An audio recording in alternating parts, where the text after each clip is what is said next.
سوق الانتقالات الصيفية لعام 2025 كان مليئا بالمفاجآت والصفقات النارية. لكن المثير هذه المرة أن نجوما عربا خطفوا الأضواء في الدوريات الخمس الكبرى، من مانشستر سيتي الإنجليزي إلى باير ليفركوزن الألماني، مرورا بروما الإيطالي وأولمبيك مارسيليا الفرنسي، وحتى الدوري الإسباني. اللاعبون العرب أصبحوا حديث الصحافة العالمية. فمن هم هؤلاء النجوم؟ وكم كانت قيمة صفقاتهم؟ هذا ما سنكشفه في هذا الفيديو. لنبدأ مع الجزائر، حيث شهدنا صفقات كبيرة ولافتة. أولها ريان آيت نوري، الظهير الأيسر الموهوب، الذي انتقل من نادي وولفرهامبتون الإنجليزي إلى العملاق مانشستر سيتي مقابل 36.8 مليون يورو.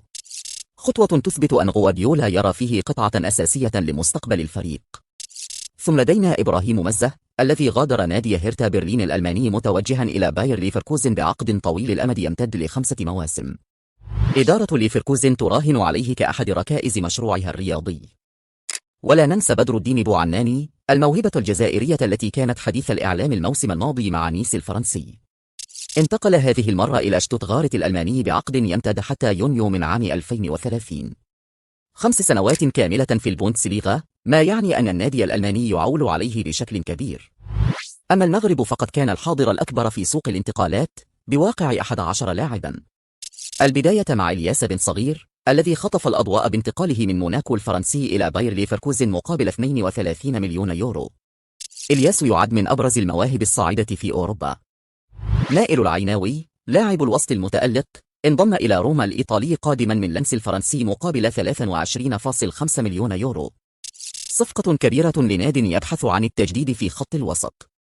أما المدافع القوي نايف أكرد، فقد غادر الدوري الإنجليزي وتحديدا نادي ويست هام يونايتد متجها إلى أولمبيك مارسيليا الفرنسي مقابل 23 مليون يورو، ليعزز دفاع النادي الجنوبي بخبرته الدولية. أمين عدلي، الذي قدم موسما رائعا مع بايرن ليفركوزن، غادر هو الآخر صوب بورنموث الإنجليزي في صفقة بلغت 21 مليون يورو. ومن الأسماء اللافتة أيضا شمس الدين الطالبي، الذي انتقل من كلوب بروج البلجيكي إلى سندرلاند الإنجليزي مقابل 20 مليون يورو. حمزة أغاما غادر رينجرز الأسكتلندي متجها إلى ليل الفرنسي في صفقة بلغت 11.5 مليون يورو. بينما حصل آدم أزنو، المدافع الشاب القادم من بايرن ميونخ، على فرصة في الدوري الإنجليزي مع نادي إيفرتون مقابل 9 ملايين يورو. أما عز الدين أناحي، فقد فاجأ الجميع بانتقاله من أولمبيك مارسيليا إلى جيرونا الإسباني مقابل 6 ملايين يورو. انتقال قد يكون انطلاقة جديدة لمسيرته بعد فترة صعبة. وفي صفقات الإعارة لدينا بلال الخانوس من ليستر سيتي إلى شتوتغارت، وليد شديرة من نابولي إلى ساسولو، سفيان مرابط من فيربخشة التركي إلى ريال بيتيس الإسباني. بالإضافة إلى المغاربة والجزائريين، هناك انتقالات عربية أخرى مميزة. المعتصم بالله المصراتي، نجم المنتخب الليبي، انتقل من بشكتش التركي إلى فيرونا الإيطالي على سبيل الإعارة مقابل 2 مليون يورو. النجم السعودي سعود عبد الحميد، المدافع الأيمن للمنتخب، غادر نادي روما الإيطالي متجها إلى لنس الفرنسي على سبيل الإعارة مقابل 500 ألف يورو. اللاعب التونسي الشاب إسماعيل الغربي، انتقل من سبورتين براغا البرتغالي إلى أوسبورغ الألماني بنظام الإعارة مقابل 250 ألف يورو. وأخيرا صفقة لافتة جدا تخص الدولي التونسي سباستيان تونكتي، حيث أرسل له نادي سلتيك الأسكتلندي طائرة خاصة لنقله من السويد إلى غلاسكو لإتمام تعاقده، قادما من نادي هامار بالسويدي مقابل 6 ملايين يورو وبعقد يمتد ل5 مواسم.